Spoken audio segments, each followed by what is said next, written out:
Hello and welcome to the Wild Llyn Larder here on the Llyn Peninsula in North Wales.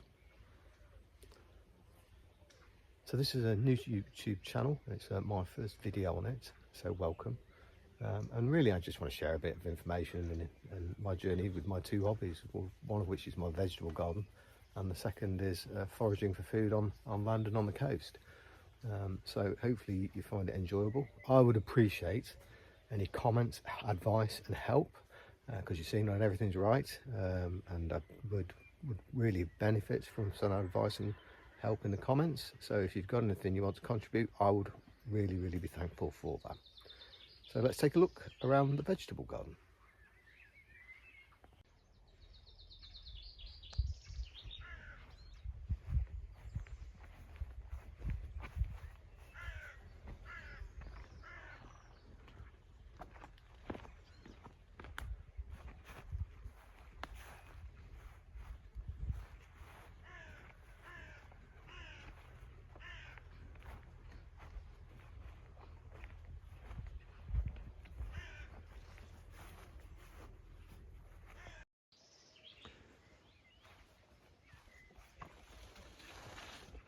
So this is the vegetable garden and I'll give you a quick guided tour. I'm not claiming for a minute that it's perfect, and it's definitely a work in progress. We've only been here 1 year and we didn't grow anything in the vegetable garden in the first year.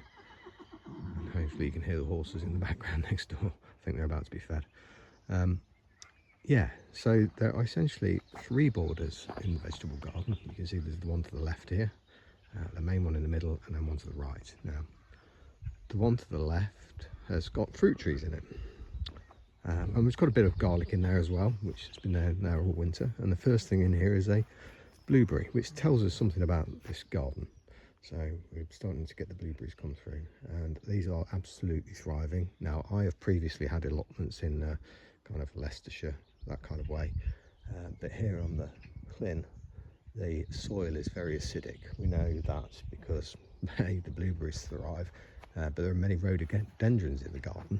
And also, if we look up onto the hill or the mountain, which is just going into the clouds, that's Llyn Fadrin, or Garn. If you climb up that, there are hundreds and hundreds, if not thousands and thousands of bilberry plants, which is our native kind of blueberry, and they love acid soil. So this is an acid vegetable garden, and as a result I do have to apply lime to try and balance the pH. I've never actually tested the pH, but that's what it is. So in the middle of this bed we've got a relatively dwarf apple tree. This one's absolutely delicious, and then finally we've got the it's a Victoria plum, again kept pretty small and neat. And if you can see, where are they? There are plums developing on here. There we go, down there. Yeah, so I'm really looking forward to them, one of my favourite fruits. In here we've got some onions, and the cabbages and kale are under that to keep the butterflies off them. And down the side of the greenhouse we've got just some herbs.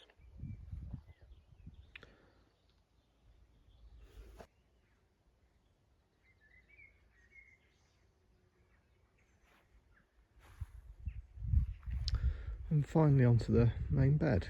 So this is the one that we didn't grow anything in last year. We just did the greenhouse, which we'll look at next, but this is the one we have gone with this year. Now, the first thing in this is the broad beans, which are about probably a week or 2 away from our first crops. I'm quite looking forward to a broad bean and bacon risotto with those. Now, I planted these in modules in the greenhouse earlier in the year, so they went in quite early, and have grown away really nicely. And this year we've had, it was quite nice through May, had a heat wave at the end of May. Since then it's been a couple of weeks rain, which frankly they've needed because it got so dry. Now down here you'll see the last 4 turnips. We've had a fantastic crop of turnips. I really love turnip leaves in a salad, but the turnips themselves have been excellent. Now that's a variety called Purple Top Milan, and we're about done with those now. They went in before the broad beans, and we've shared them. We've had many meals with them, and also shared them with people as well. And then next to them is a rather sorry looking row of beetroot, which we'll see. We can always plant some more. Again, they were module sown and then put into the ground. There were radishes here as well. We've had loads of radishes, which again sown in modules, then planted out when they're relatively small still. Got those cropping every few weeks. There is still another row in here at the moment, and then we've got the peas. And now the peas, which are here, have fallen over. Again, we are 1 or 2 weeks away from the first crops of peas. If I wanted to eat these as mange too, I could do, and have been. I'm always tempted to just pinch one in the garden anyway. They're so sweet. Growing your own peas is a wonderful thing because they just are so sweet, so sweet. Now, if we have a look underneath, I'll pull this back so we can see. You can see they've fallen over, and they've actually fallen on the spring onions down here. And there is also up there a row of beetroot. They'll be all right. They just need to wait till the peas come out, which won't be very long. And that's an important point, actually. So these peas will come out in the next few weeks, as will the broad beans. And therefore, I need to start thinking about winter and winter crops and continual food. So I'm thinking about what goes in here. So in the broad beans just here, we're definitely going to be planting purple sprouting broccoli. I've actually already put that into seed trays in the greenhouse, ready to germinate and get ahead, so that in a few weeks time, when these broad beans come out and we've cropped everything, got it in the freezer, whatever we need to do, we can put purple sprouting broccoli in to grow away, ready for the winter and spring. So that's the broad beans, the turnips, the beetroot and the peas. And then we get into the potatoes, right? So these are early. This is a variety called Rocket, then we've got a variety called Charlotte, and then we've got a main crop, and I cannot remember what it is. In between there is a bunch of radishes, as you can see down here. Now the radishes and the turnips, before I moved here, I've tried to grow them so many times. I've never been successful because of attack by a flea beetle. I think one, it's warmer here, or it's not as cold, so you can get things out a bit earlier before many pests become completely active. But also I think everything has been grown in modules in the greenhouse, so it's got off to a good start, which means it's less likely to get attacked by pests. So yeah, that's what I think on that. Next here we're getting into the world of beans. So there's two types of essentially French beans here. There's the smaller ones at the back. You see at the back there, they're a bit smaller. They're from Lidl. They're yellow. And the ones here which are a bit bigger, they're a variety called Canadian Wonder. Yeah, looking forward to those. Those aren't too far off. They'll start flowering soon. And then in the middle we've got just a couple of runner beans, looking a bit yellow at the moment, but the runner beans themselves, it's just seed I've kept for years and years and years. It came from my old allotment, so we'll see how it gets on here. And as I said, it's acid soil here, so we have limed it and prepped it. And in terms of soil preparation, I'm going to try no dig as much as possible. I have dug it this year just because it's the first time and I need to get it clean. But we have put a layer of compost over it, and so we need to actually improve our compost production, because our compost heap looks a bit sad over there. Then we're into the sweet corn. Big fan of sweet corn. You can't beat fresh sweet corn. It's super sweet. This is an early variety, again grown in modules in the greenhouse and then planted out about, I want to say 4 weeks ago, let's say. And it looked really sad to start with. I think I went too early because there was still a bit cold at night. It's not really cold here because we don't get many frosts. We certainly don't get frost at this time of year. We only had one frost over the winter because of the microclimate on the peninsula, but they're looking a lot healthier now. And I also put some cucumbers out too early and they've died. But then in with the again, I'm trying to maximise production, so in with the sweet corn we've got things like courgettes, pumpkins, cucumbers as well, interspersed. Finally, in this bed there's a gap, and that's because this is where the leeks are. The leeks are going in. I'll get to those this week, hopefully. You can see, look in that picture, how stony this soil is. So maybe I'll show you in my next video how I choose to plant my leeks. They're ready to go. They're about the size of pencils at the moment in terms of thickness of stem. That's perfect to get in the ground. I can probably in this small space get 50-60 leeks in, ready for the winter. Again, I'm thinking about the winter at this point. And then finally we've got another couple of pumpkins and then 3 chard plants, which have only gone in recently. And finally as well, there's the raspberries there. They are new. They only went in late last year, so we're not expecting a great deal from them this year. But let's see what we get. So I think now we'll move on to the greenhouse.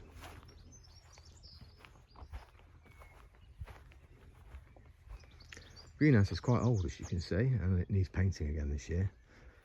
But we did crop the greenhouse last year, with some level of success.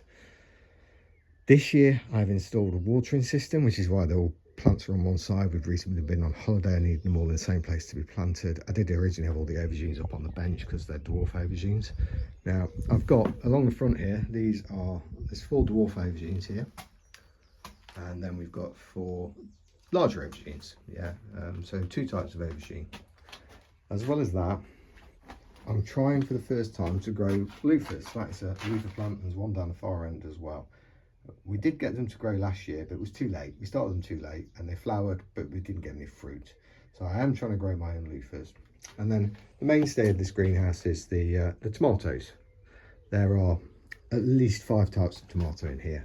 And it's amazing the difference that you get in the leaves of these tomatoes. So this one, if you look at the size, look at the size of these leaves. That's with my hand, and look at the leaves. This is an old American variety called Brandywine. And it's a beefsteak tomato. It's got a really good reputation. The first time I've grown it, it has actually set its first fruits just here, so that's looking good. So there's probably about 4 of those in here. Now these marigolds as companion plants are dwarf marigolds, allegedly. They don't look anything like dwarf marigolds. They look like giant marigolds to me. And then we've got, I made a mistake here, so time to admit your mistakes. I accidentally, when I was pruning to do the cordoning to get them to grow up, took off the growing spike for this particular tomato. So what I'm going to do in that situation is, you can see there's another growing spike coming through just here. Can you see that? Yeah, just here. There. Yeah. I'm going to let that grow up, and I'm going to train it up the cane to carry on. Then next, again, look, you've got a very different leaf type here. They're a lot smaller, more delicate, and these are a variety called Genovese. Both the Brandywine and the Genovese come from a seed company called She Grows Veg. First time I've really used them. Germination rates have been really quite good. I only had a problem with one of the pumpkins. Everything else has germinated really, really well. So again, another beefsteak type tomato, Genovese. And then actually this is interesting. So these here with the really delicate leaves, these are seeds I took from a tomato that I bought from Lidl last year called San Marzano, which I really like that tomato. So I thought, well, I'll have a go at growing it. So that's what they are. And then our final one, last year we grew a beefsteak tomato called F1 Super Steak, and I took some seed from that. Now, because it's an F1, I assume that I'm not going to get a similar plant. So because it's an F1 type, they don't remain true to type. Don't know if that's true with tomatoes, certainly is with other vegetable types. So we'll see what we get with those. And finally, for the first time ever, I'm growing melons down here. These are melons. I've got 3. That one is not doing so well, but these 2 are growing away nicely. It's probably something to do with a different type of compost. I've got about 3 different supplies of compost this year, and actually this one is flowering. So we've got little tiny flowers down there. You see the little yellow flowers. Again, these are melons from seeds from She Grows Veg, which I do recommend, and they grow tiny little melons, smaller than your clenched fist. So 1 melon, 1 portion is the idea with these. We'll see how we get on. I'll let you know. I'm not sure. I've never grown melons before, so we don't know. Finally, on the tomato front, we've got this one here, which again, I'm not training up, right? This is a bush tomato, and there's another one here. These are a cherry tomato I saved the seed from last year, grew really well, which is called Sun Gold Super Sweet. It's an orange cherry tomato, so we'll see how we get on with those. And then we've got a bunch of basil, which we can talk about. I'm trying to grow it. I'm pruning it, as you can see. I'm pruning it to try and grow a bush of basil rather than like a large plant. I've kind of seen this on the internet, and it seems to have two effects. One, they last longer, live longer. You get a crop as you prune them, so you can use it, but they don't flower as early, so they remain good for longer and productive for longer. So I'll let you know how that got on later on in another video. And then there's just a couple of cucumber plants here, which I haven't decided what to do with yet. I picked them up on holiday off the side of a road for about £1.20 each. They're king of salad. So if anybody knows whether these are an indoor or an outdoor, I suppose I could Google it and find out. But I'm tempted to put them in the greenhouse, if I'm absolutely honest. So I need to find another pot and a bag of compost from somewhere. Okay, so that's the quick tour of the greenhouse. There's probably one last thing to say, which is this. So it looks like I've got some brown rubber bands hanging up in my greenhouse. So I was out walking the dogs this morning and on the beach, and came across these. This is sugar kelp. You can tell it's sugar kelp. So if you look at this piece here, let's get it down and have a look. So that is a piece of sugar kelp, and you can see at the bottom there is where it attaches to a rock or surface, and this is typical of sugar kelp. They're quite long. This is quite a short one actually, but they're wavy and crinkly on the edge, and they're generally greenish brown. Now I quite like seaweed as a thing. You know, the Japanese absolutely love it. Earlier in the year I found some of this whilst I was out foraging on the coast. Actually, I was in my wellies and picked it up, brought it back, tasted it. It's a bit like eating rubber bands, so I just dropped it in the greenhouse and left it. A week later I came back, it dried out super dry and was incredibly crispy and absolutely delicious, because it's, you know, this is sugar kelp. When it's dried out, it's really crispy, and it's got an umami flavour, you know, to it. But because it's sugar kelp, it's coated in this sugar called mannitol, so it's got a bit of sweetness to it as well. It's absolutely gorgeous. So if you get the chance to try, it needs to be super dry, by the way, super dry. Greenhouse is perfect. It'll take days to dry this out. Now I am a bit concerned that maybe, because this is, you know, the last lot I dried out was probably 2 months ago. Yeah, it was just new spring growth. These have been growing for a lot longer. They're a lot thicker, so we'll see what they turn out like. And next I need to turn to thinking about what to plant next, ready for the winter, because I know it's only the beginning of June, but I've really got to start thinking about the winter and what replaces these broad beans and the peas, and get those leeks in.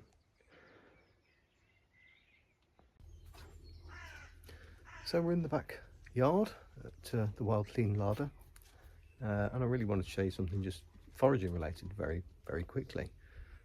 So the backyard here is like it's cut into a rock face, a shell rock face, and we have all these flower spikes at the moment. Now that is actually the flower spikes of navelwort or pennywort, and you'll find that growing all over the peninsula, and it grows all through winter. Now the leaves have largely disappeared, and these are the flower spikes that it's put up, but it is a great thing to forage in the winter months and the autumn months. I'll show you a bit more closely.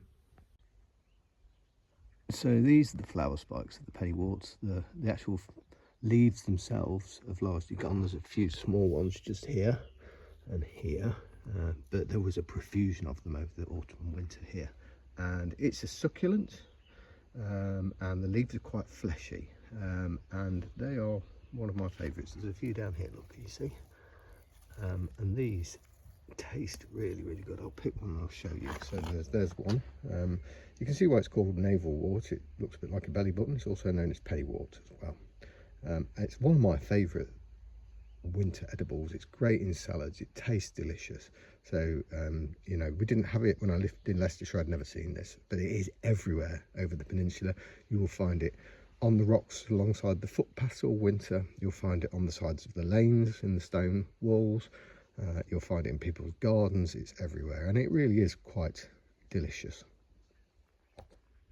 So here we go, just to prove that it is delicious and edible. It's past its best. This is great all winter. As you can see, it's quite fleshy and succulent, because it is a succulent. But if I just taste some, it's quite soft textured. It's really tasty, tastes really green. Tastes a bit like cucumber, if I'm honest. It's one of my favourite kind of winter salad leaves that you get around here. So it's definitely something to look out for. Pennywort or navelwort. Thanks for joining me in Wild Llyn Larder here on the Llyn Peninsula in North Wales. I hope you enjoyed the tour of the garden. I will hopefully have another video ready for you in the not too distant future, and you can continue to help me with my journey in vegetable gardening and foraging. Thanks very much. See you soon. Bye bye.